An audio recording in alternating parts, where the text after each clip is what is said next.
یہ جو مذہبی تشدد کی بات کرتے ہیں نا، وہ حقیقت اس کو سمجھنے کی ضرورت ہے۔ مذہبی پختگی اور یہ تشدد دونوں میں فرق کرنا چاہیے۔ اگر کوئی آدمی مذہب کے نام پہ تشدد کرتا ہے تو مذہب میں تو اس کی گنجائش ہی نہیں ہے، لیکن مذہبی اعتبار سے اگر کوئی ترقی کرتا ہے، مذہبی اعتبار سے اس کے ایمان میں پختگی آتی ہے تو یہ مطلوب ہے۔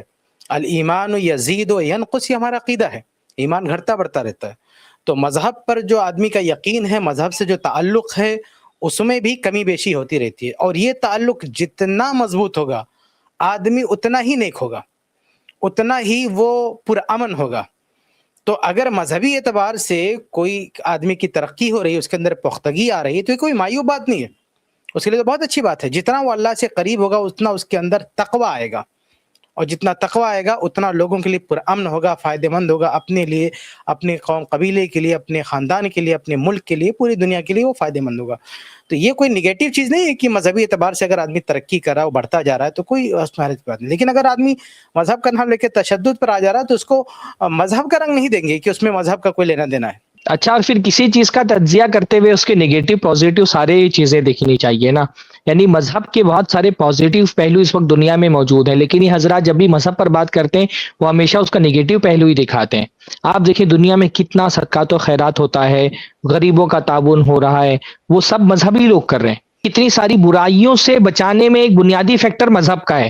ایک آدمی چوری نہیں کر رہا کیونکہ اس کا مذہب اس کو چوری سے روک رہا ہے، ایک آدمی کرپشن نہیں کر رہا کیونکہ اس کا مذہب اس کو کرپشن سے روکتا ہے، ایک آدمی کسی کی عزت پر ہاتھ نہیں ڈال رہا، بلاತ್کار نہیں کر رہا، اب اس کے دین نے اس کو روک کر کے رکھا ہوا ہے، ایک آدمی لوگوں کی عزت کی حفاظت کر رہا ہے، چغلی سے بچ رہا ہے، غیبت سے بچ رہا ہے، کسی کمزور کو تکلیف دینے سے بچ رہا ہے۔ یعنی مذہب کی جو بعض مرتبہ، بلکہ یہ ساری وہ چیزیں ہیں جو مشترکہ تعلیمات ہیں بیشتر مذاہب کے اندر، اور بہت سارے لوگ اپنے مذہب کی وجہ سے ان برائیوں سے بچتے ہیں۔ تو لیکن مذہب کا جو ایک پازیٹیو پہلو ہے، پہلی بات تو یہ کہ ہم جب مذہب پر بات کر رہے ہوتے ہیں تو ہماری ذمہ داری تو یہ نہیں ہے کہ ہم سارے مذہب کی نمائندگی کریں۔ ہم جب بھی مذہب کی بات کرتے ہیں تو ہمارا مقصد اسلامی ہوتا ہے، لیکن آپ دیکھیں گے کہ دوسرے مذہب کے ماننے والے لوگ بھی بہت ساری برائیوں سے اس وجہ سے بچ رہے ہوتے ہیں کیونکہ ان کا مذہب ان کو اس سے روک رہا ہے، بہت ساری خرابیوں سے اس لیے اپنے آپ کو بچاتے ہیں، اور بہت سارے ایسے نیکی کے کام جس کو ایک ملحد بھی نیکی سمجھتا ہے اس لیے کر رہے ہوتے ہیں کیونکہ ان کے مذہبی تعلیمات کا حصہ ہے۔ لیکن یہ پازیٹیو چیزوں کو ذکر ہی نہیں کریں گے یا بہت ہلکے انداز میں ذکر کر دیں گے، اور مذہب کے ماننے والوں میں جو بعض نگیٹیوٹی پائی جاتی ہے اس کو زیادہ ہائی لائٹ کریں گے، تو یہ انصاف کی بات نہیں ہے۔ اب بھائی آپ کہتے ہیں کہ دنیا میں انصاف نہیں ہے، لیکن آپ کے اندر تو انصاف ہونا چاہیے نا۔ تو آپ جب مذہب کے بارے میں بات کریں تو آپ کو بھی انصاف سے بات کرنا چاہیے۔ آپ اگر تجزیہ کریں گے تو آپ یہ دیکھیں گے کہ عمومی طور پہ مذہب انسان کے اندر خیر اور بھلائی پیدا کرتا ہے۔ ٹھیک ہے، کسی آدمی کے یا کسی فرد کے تشدد سے پر ذہن کی وجہ سے بعض مرتبہ وہ مذہب کی بنیاد پر کوئی غلط اقدام بھی کرتا ہے، لیکن مجموعی اعتبار سے جب آپ اینالائز کریں گے تو مذہب انسان کے اندر، خاص طور پہ اسلام انسان کے اندر خیر ہی پیدا کرتا ہے سماجی اعتبار سے۔ مذہب کی جو بات آئی کہ بہت سارے مذاہب میں چیزیں کامن ہے، خیر ہر مذہب میں ہے، تو اس میں بھی ایک بات پیش نظر ہے نا کہ یہ انبیاء کی تعلیمات ہی کے ذریعہ ہے، یعنی انسانیت میں جو بھی خیر ہے، جو اسلام میں خیر ہے اور دیگر مذاہب میں بھی پایا جاتا ہے یا دیگر انسانوں میں بھی موجود ہے، تو وہ انبیاء ہی کی تعلیمات کے بچے ہوئے اثرات ہیں۔ یعنی اس لحاظ سے اگر ہم اخلاقیات کا دفاع کرتے ہیں، بھلے اس میں کسی دوسرے مذہب کا نام آ جائے، تو حقیقت میں وہ اسلام ہی کا دفاع ہے، کیونکہ اصل میں آدم علیہ السلام جو دین لے کر کے آئے اسی دین کو جو انبیاء پہنچاتے رہے، تو ان کی جو خیرات اور بھلائیاں تھیں وہی خیرات اور بھلائیاں تمام مذاہب میں اور تمام انسانوں میں کسی نہ کسی صورت میں موجود ہیں۔ بالکل صحیح۔ جی اللہ تعالیٰ نے انسان کی نفس میں بھی خیر رکھا ہے نا، فَأَلْهَمَهَا فُجُورَهَا وَتَقْوَاهَا، اللہ تعالیٰ نے انسان کی نفس میں فجور بھی رکھا ہے، تقویٰ بھی رکھا ہے۔ تو ایک جو اللہ تعالیٰ نے ایک فطرت کے اندر جو بھلائیاں رکھی ہیں، ظاہر سی بات ہے آدمی کتنا بھی بگڑ جائے یا اس کا مذہب اس کو کتنا بھی بگاڑ دے، جو بیسک اللہ تعالیٰ نے اس کی فطرت میں اچھائیاں رکھی ہیں اس کو تو وہ نظر انداز نہیں کر سکتا ہے۔ تو وہ انسان کی جو فطرت سلیمہ اللہ تعالیٰ نے بنائی ہے نا، تو گرچہ کی سماج، معاشرہ، والدین، تہذیب، ثقافت اس کو بگاڑ دیتے ہیں، لیکن پھر بھی اس میں بیسک چیزیں تو اس کی باقی رہ جاتی ہیں، وہ سماج و معاشرے سے نہیں بگڑ پاتی ہیں۔ اچھا، مذہب کا یہ پہلو بھی تو بہت اہم ہے، پہلے بھی بات آ چکی ہے کہ اگر کسی کے اندر اللہ کا خوف نہ ہو، آخرت کا خوف نہ ہو، تو ظلم سے کیسے بچے گا وہ؟ آپ کتنے بھی پہرے لگا دیں، CCTV کیمرہ لگا دیں، پولیس بٹھا دیں، کتنے بٹھا دیں، لیکن بہت مرتبہ ایسے مواقع آئیں گے کہ جہاں آدمی کسی کیمرے کی رینج میں نہیں آ رہا ہے، کسی کی نگرانی میں نہیں آ رہا ہے، تو اس کو ظلم سے کون روکے گا؟ یہ صرف مذہب ہے جو ایک انسان کو اللہ سے اس کا تعلق جوڑتا ہے. اور ہمارے اسلام میں تو باقاعدہ 1 مہینہ رمضان میں ٹریننگ ہوتی ہے کہ تنہائی میں اللہ سے کیسے ڈرا جاتا ہے.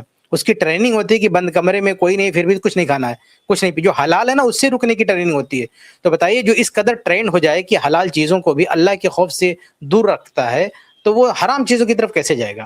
تو یہ مذہب کی بہت بڑی قوت ہے کہ مذہب جو ہے لوگوں کو کنٹرول کرنے میں سب سے زیادہ مؤثر ہے. مذہب سے بڑھ کر کوئی بھی چیز ایک انسان کو کنٹرول نہیں کر سکتی. مذہب پورے اخلاص کے ساتھ جب ایک آدمی مذہبی ہوتا ہے تو وہ لوگوں کے سامنے بھی, تنہائی میں بھی, ہر جگہ وہ کنٹرول میں رہتا ہے اور اپنی ایک حد میں رہتا ہے, ظلم و زیادتی سے رکا رہتا ہے.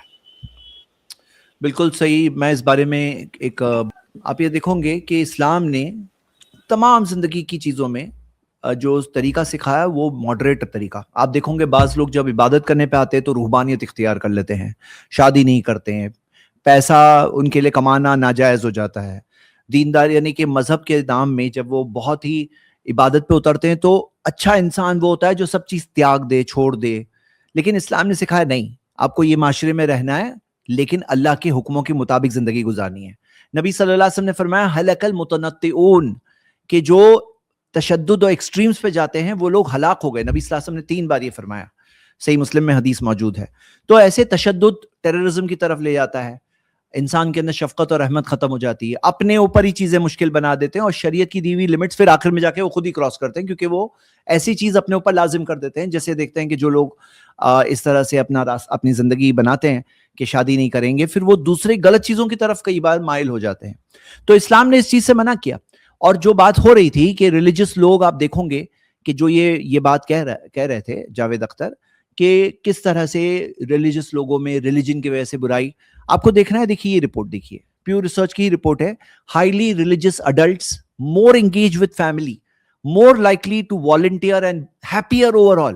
یعنی جو والنٹری کام ہوتا ہے نا, والنٹیئرنگ کرنا ہے, ہیلپ کرنا ہے, تو جو لوگ ریلیجس ہوتے ہیں وہ لوگ والنٹیئرنگ میں آگے آگے رہتے ہیں. اور جو لوگ گاڈ میں بلیو نہیں کرتے, ابھی کوئی دکھ ہی نہیں رہا ہے, کوئی ریکارڈ ہی نہیں ہو رہا ہے, مرنے کے بعد زندگی نہیں ہے, کچھ بدلے میں ملنے والا نہیں ہے, وہاں جا کے کوئی آپ کو سراہے گا نہیں. کئی بار آپ والنٹیئرنگ کا کام کرتے ہیں نا, کوئی نہیں دیکھ رہا ہے, کچھ تعریف نہیں مل رہی ہے, کوئی شاباشی نہیں مل رہی ہے, کوئی ویری گڈ نہیں کہہ رہا ہے, تو پھر انٹرسٹ چلے آتا ہے لوگوں کا. لیکن جب آپ کو احساس ہوتا ہے کہ میرا مالک دیکھ رہا ہے, تو والنٹیئر کرنے میں ریلیجس لوگ زیادہ آگے ہوتے ہیں. یہاں پہ یہ بات دی گئی ہے. یہ والی بات دیکھیے, religion in everyday life, یہ امریکنز کے بارے میں آیا تھا. لیکن یہ بتایا کہ highly religious Americans are happier, وہ زیادہ ہیپی ہوتے ہیں, فیملی کے ساتھ زیادہ انوالوڈ ہوتے ہیں, ایکسرسائز کرنے میں زیادہ انٹرسٹڈ ہوتے ہیں, ریسائکلنگ کرنے یعنی کہ جو نیچرل ریسورسز ہے اس کو ریسائکل کر کے ری یوز کرنے میں زیادہ انٹرسٹڈ ہوتے ہیں, سوشلی کانشیس کنزیومر چوائسز بناتے ہیں. یہ بات کہی گئی ہے. اور یہ دیکھیے جو countries with the lowest rape rate, آپ دیکھو گے یہ جو تمام یہ مسلم کنٹریز ہے, اومان میں ریپ ریٹ, اومان میں, سعودی عربیہ میں, ایجپٹ میں, آپ یہاں دیکھ سکتے ہو جو مسلم کنٹریز ہے ان میں ریپ کا ریٹ سب سے کم ہے ورلڈ کے اندر. اور یہ آپ دیکھ سکتے ہو کس طرح سے الگ الگ ریلیجنز کے فالوورز میں یہ چیز ملتی ہے. بی بی سی کا پول ایک کنڈکٹ کیا تھا کہ ریلیجس لوگ زیادہ چیریٹی دیتے ہیں نان ریلیجس لوگوں سے, یہ دیکھ سکتے ہیں. ایک یہ پب میڈ میں ایک یہ ریسرچ پیپر پبلش ہوا تھا, is religiosity a protective factor against suicidal behaviour in bipolar 1 patients. یعنی جو سوئسائڈل بہیویئر, کچھ مینٹل سائیکیٹرک ڈیفیکلٹیز والے جو پیشنٹ ہوتے ہیں ان کے اندر خودکشی کرنے کا جو بہیویئر ہوتا ہے, تو ایک ان کا پروٹیکٹیو فیکٹر ہوتا ہے, وہ بول رہے ہیں ریلیجیوسٹی. اور یہ بات ثابت ہے کہ مذہب جو ہے لوگوں کو خودکشی سے روکتا ہے, اپنے آپ کو پروٹیکٹ کرنے میں مدد کرتا ہے, معاشرے کو پروٹیکٹ کرنے میں مدد کرتا ہے.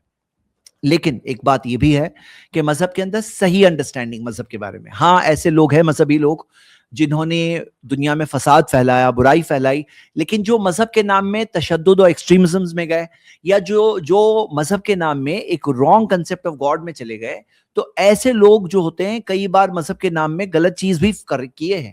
لیکن اس میں ایک اور بات یہ ہے کہ دنیا کے اندر جیسے اگر مسلمانوں کی بات کریں تو مسلمان 200 کروڑ مسلمز دنیا میں رہتے بستے ہیں.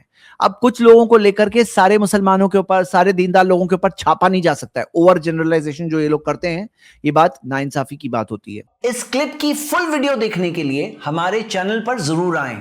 آئی پلس ٹی وی نے ایک نیا یوٹیوب چینل شروع کیا ہے جس کا نام ہے آئی پلس ٹی وی اختلاف کا حل.